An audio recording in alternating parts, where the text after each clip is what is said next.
Bismillahirrahmanirrahim. Assalamualaikum warahmatullahi wabarakatuh. Perkenalkan, nama saya Ade Toto Sunarto, mengajar di SMP Negeri 4 Maja, Kabupaten Majalengka, Provinsi Jawa Barat.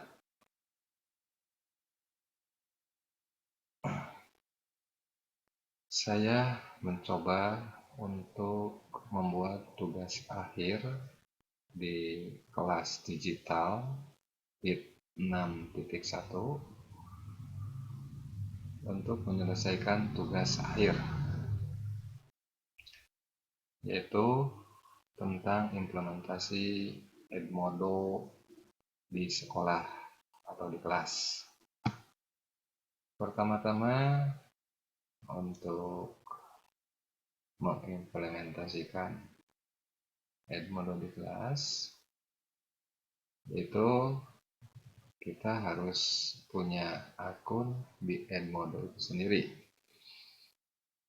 Seperti ini contohnya, saya menggunakan email atoz@gmail.com. Sini adalah akun saya di Edmodo. Setelah kita punya akun ini, kita bisa membuat grup.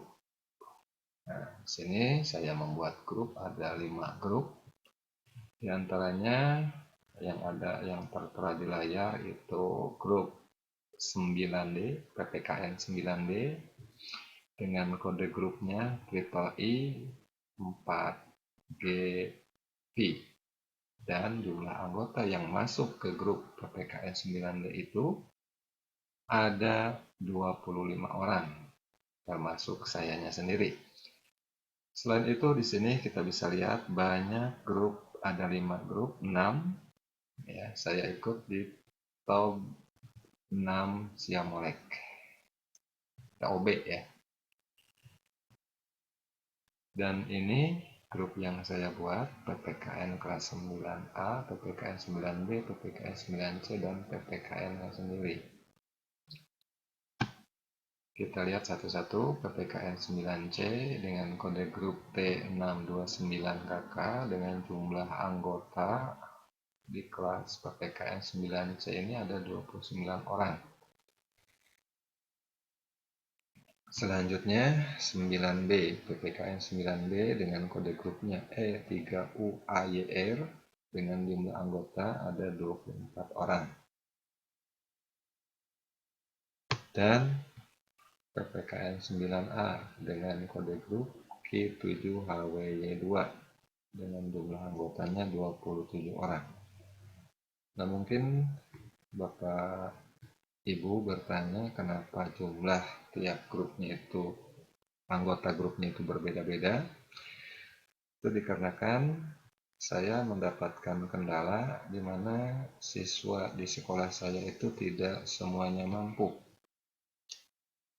Dalam artian ada yang kurang mampu dan tidak memiliki alat seperti handphone, apalagi yang namanya laptop atau netbook.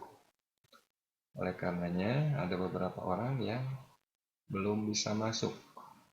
Kenapa saya katakan belum bisa masuk? Karena saya berencana di setiap kelompok grup ini akan saya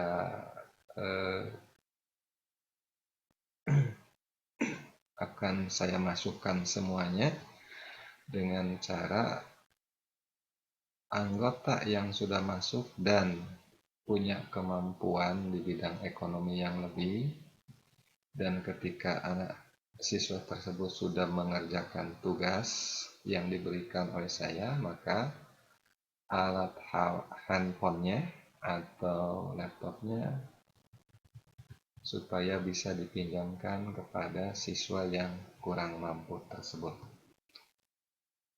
Itu barangkali solusi yang bisa saya terapkan di kelas saya.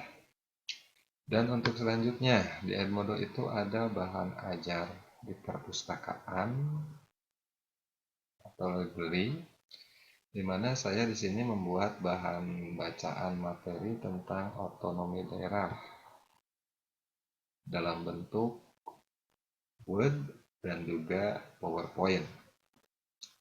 Ini contohnya. Ini di luar library ya. Oh, di library-nya, di perpustakaannya, dan juga tapi dalam bentuk file langsung, bukan di folder seperti ini. Nah, saya juga buat di folder seperti ini. Kita lihat ini bahan bacaan yang ada di folder otonomi daerah dalam bentuk PowerPoint dan otonomi daerah dalam bentuk doc atau Word. Untuk selanjutnya, nah, ini selain tadi Word dan PowerPoint, saya juga mempersilahkan anak untuk membuka YouTube, di mana sini ada pendidikan kewarganegaraan otonomi daerah, di mana anak disuruh menyimak video tersebut, dan selanjutnya nanti akan diberi semacam post test. Jadi dari setiap bahan ajar yang sudah ada di sini, disuruh tiap minggunya disuruh untuk dibuka, kemudian setelah membuka membaca, kemudian diberikan post test atau latihan soal. Dan di sini saya membuat 5 tipe soal, tapi kebanyakannya adalah pilihan ganda. Kenapa pilihan ganda? Itu karena pilihan ganda itu sangat mudah untuk dikerjakan oleh siswa. Jadi siswa tinggal membaca soal, memilih jawabannya yang tepat yang mana. Tinggal mengklik jawaban yang tepatnya saja. Selanjutnya, tipe soal yang kedua adalah istilah, di mana di sini saya juga membuatnya dengan contoh seperti ini. Hanya kesulitannya di sini kalau huruf tidak sama besar kecilnya itu dianggapnya salah. Tuh. Makanya saya kalau bukan angka itu di bawahnya suka ada diberi catatan. Gunakan huruf kecil semua atau gunakan huruf besar semua. Selanjutnya membuat soal benar dan salah.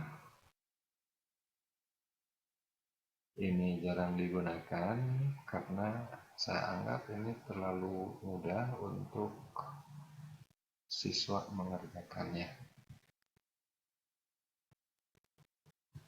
Tapi sebenarnya belum tentu juga untuk siswa itu mudah.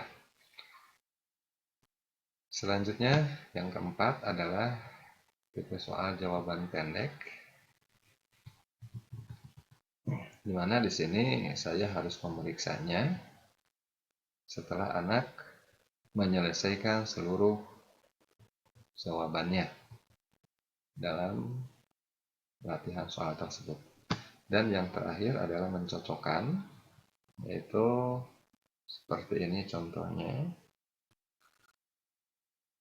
Dan pengalaman saya di sini di dalam mencocokkan itu siswa agak kesulitan, apalagi dengan menggunakan HP.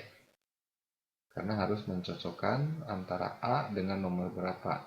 Kalau A dengan 1 itu mudah, atau A dengan 2 itu masih mudah, karena tinggal menggeser sedikit. Tapi kalau A cocoknya dengan yang nomor 10, itu sangat sulit bagi siswa, apalagi menggunakan HP. Selanjutnya, aktivitas siswa di grup. Nah, aktivitas siswa di grup itu banyak sekali, diantaranya ada yang membuat catatan untuk berkomentar tentang pengalaman belajarnya, ada juga yang mengerjakan kuis, dan untuk tugas saya belum sempat membuatnya, tapi kebanyakannya adalah penugasannya itu menyuruh anak untuk membuka bahan bacaan, kemudian mengerjakan kuis. Di sini ada juga siswa yang berkomentar atau membuat catatannya sendiri. Selanjutnya saya juga membuat polling. Nah, polling di sini alhamdulillah siswa yang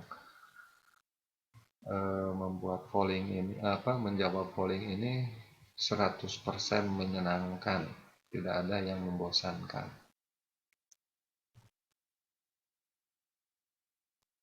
Selanjutnya, kesan dan manfaat memanfaatkan Edmodo di kelas. Kesan saya di sini, Edmodo itu sangat meringankan pekerjaan saya sebagai guru, di mana saya bisa membuat catatan di situ, kemudian membuat bahan bacaan di library yang nantinya siswa dengan sendirinya belajar di situ, bisa kapan saja belajarnya. Selain itu juga kita sebagai guru bisa mendapatkan nilai dari siswa-siswi kita ketika siswa dan siswi tersebut sudah menyelesaikan soal, latihan soal ataupun ulangan-ulangan. Seperti ini contohnya, ada beberapa orang yang sudah mengerjakan soal dan ada juga yang belum.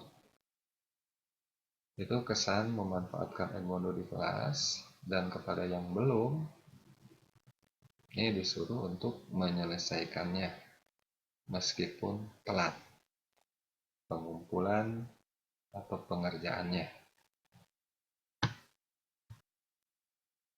Dan akhirnya sampailah di slide yang paling akhir di sini, dan inilah sekolah saya. Dan saya ucapkan banyak terima kasih, beribu-ribu terima kasih kepada tim MOOC Siamolek yang telah memberikan ilmu pembelajaran digitalnya kepada saya sehingga saya bisa menerapkannya di kelas. Dan juga beribu terima kasih saya ucapkan kepada teman-teman yang banyak mensupport baik di WA ataupun di Webex ataupun di diskusi. Dan kepada Ibu Bapak Mentor juga saya ucapkan banyak terima kasih yang sebesar-besarnya. Banyak memberi pelajaran kepada saya, banyak mensupport saya untuk menyelesaikan tugas-tugas dalam kelas digital ini. Akhir kata, presentasi saya ini masih jauh dari kesempurnaan, masih banyak kekurangannya. Oleh karenanya, kritik dan saran saya sangat harapkan sekali. Dan akhirnya saya ucapkan billahi taufiq wal hidayah. Wassalamualaikum warahmatullahi wabarakatuh.